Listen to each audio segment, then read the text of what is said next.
post right now. I think I owe everybody, every single one of you, an apology for not being consistent. I know I haven't posted something in over a month, close to 2 months, but I remember saying that I would be posting every week or twice a week in my first video. Guys, truth is, life has just been happening. Hey, life has been happening. So I'm sorry, and I take those words back. The whole posting every week, take that back entirely. Like, let's just put it at I'll post when I can post. How's that? So yeah, welcome back to my channel. If you're new to this channel, please subscribe, hit up that notification bar, and leave your like on this video if you're returning. Thank you so much for always showing me love. Really appreciate it. So in today's video, I just want to catch up with y'all and tell you what's been going on in my life. I must say, since my last video, a lot has happened. Hairstyle has changed, you know. For the least, things have been happening. So guys, I've just been really busy adjusting to school and work, because I'm currently working 2 jobs. So you can imagine trying to keep the balance between my 2 jobs, my 2 full-time jobs, and school. But besides that, I've been good. I've gone through a very life-changing event, which I think I'm going to talk about today. That was very scary, and yeah, and no lesson learned. It was just a freaking out event. But besides that, I've just been, like I said, trying to juggle up between my 2 jobs and school, because I do not want to forget school, because that's actually the ultimate reason why I'm here anyway. So yeah, let's talk about the incident that I would like to talk about. So guys, I went through the very worst incident ever. You know, those jailbreak stories, they tell you those things are real, guys. And I think when I speak about it today, it's going to sound funny and hilarious, but to be honest, at that point, it was scary. It was so scary. I swear I could have peed on my pants or something. That's how scary it was.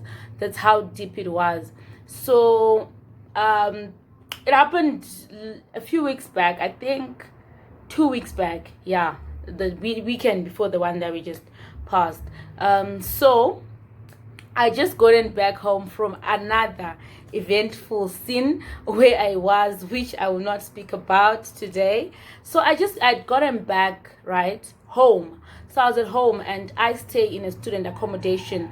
So the setup of where I stay is like this big yard in one Jurahul, right? But in that big yard, there are small houses or small cottages or small nyana cottages. So it's a block of small rooms, well, not small, like rooms or 2 rooms, cottages with their own institute and stuff.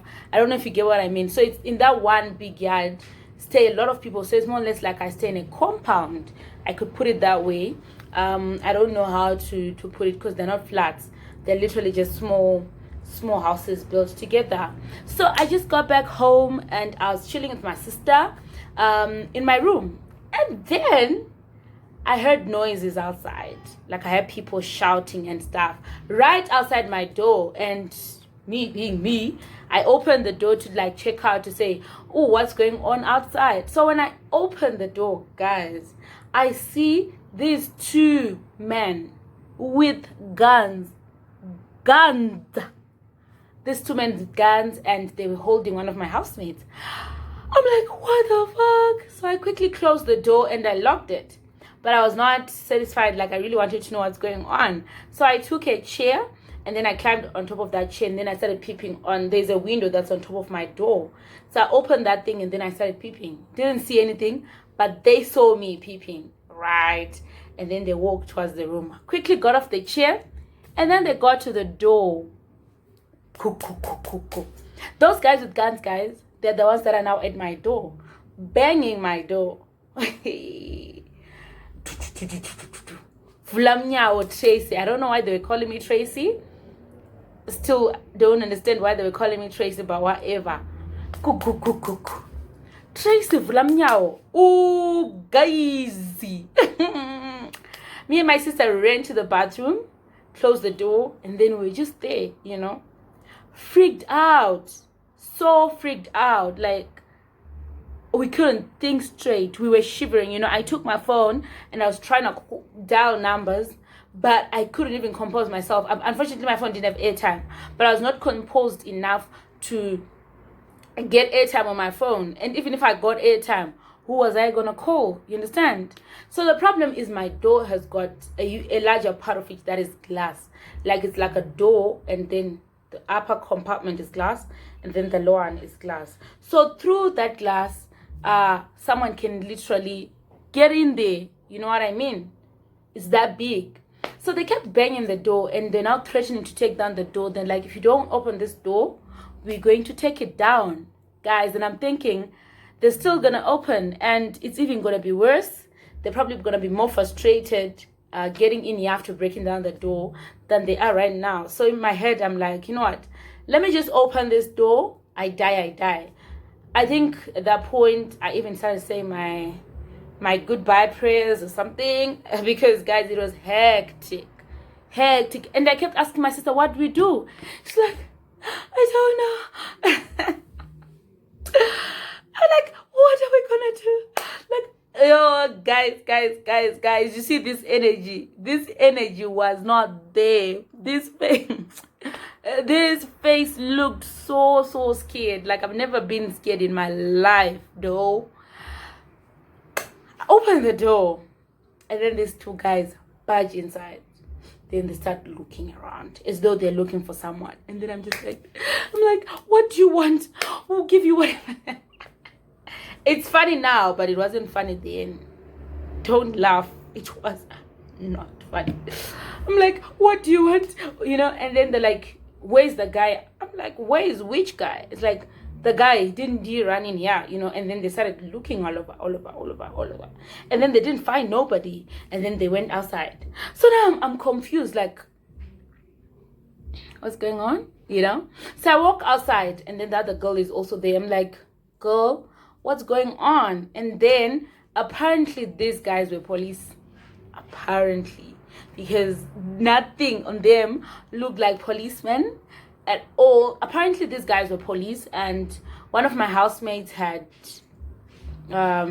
seen them on the road, and then they didn't have like a proper vehicle. They had casual vehicle, so he thought he was being hijacked, so he drove away, and then they followed him. So when he got into the house, into the yard, I mean, he closed the gate, but before the gate could fully close, they also got in, and then they ran out of the car. They followed them. So when I opened that door, those niggas thought that that person that they were looking for had run into this house, into my house, into my room. That's why they kept banging and say, opening the door. So when I opened the door and they didn't find anything, they just left. Guys, they even came back later, then they're like, thank you. I'm like, but you can't say thank you because you scared me. What are you thanking me for? It's like, I know, sorry, we thought that guy was in a room, but I'm just like, is that even allowed? Are you even allowed to be gun blazing at civilians like that, though? You know what I mean? So even if after that, some might say it wasn't a big deal, but I think for me, the experience of being in a situation where you feel like you're gonna die, that was the thing for me. That was the thing for me, and yo, it was hectic, guys. It was hectic. But anyway, thank God I'm here. I'm alive, you know. Although I do not want to go through something like that again. And it just really scares me how when I tell people about this, they make it the normality of South Africa. I just feel like we need to change that narrative. We need to be the difference, you know. We need to change that narrative of saying South Africa is violent or these things happen in South Africa. No, you know, because the moment we keep on proclaiming that, then it's going to stick in the culture of us as, not as of us as South Africans, of South Africans and probably the people that live in it. So I'm just appealing to everyone to just play your part in changing that narrative. You know, we just got out of August Women's Month, and there were a lot of GBV cases, a lot of them. And I also think that it is our responsibility, each and every one of us, to instill the culture of respect for and protection for women, to instill the culture, not even women and men, because men are also victims of GBV. So I think let's just change the narrative.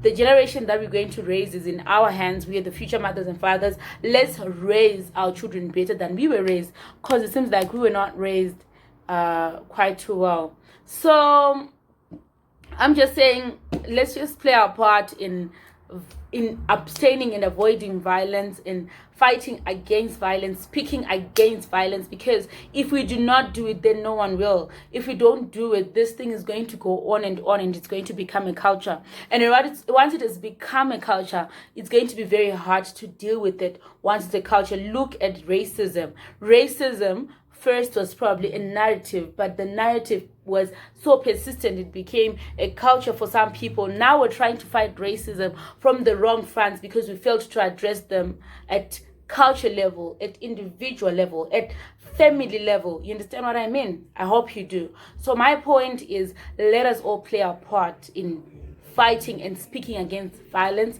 violence against children, violence against women, violence against men. Let's change that narrative, because the future belongs to us.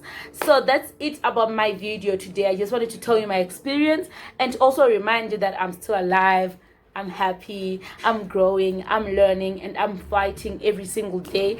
I hope I give you strength to also fight. Guys, you have to fight. This world is not for the weak. You've got to wake up every day and fight. But besides that, all love from me, and until my next video, subscribe, like, and comment. I love y'all. Kisses. Bye.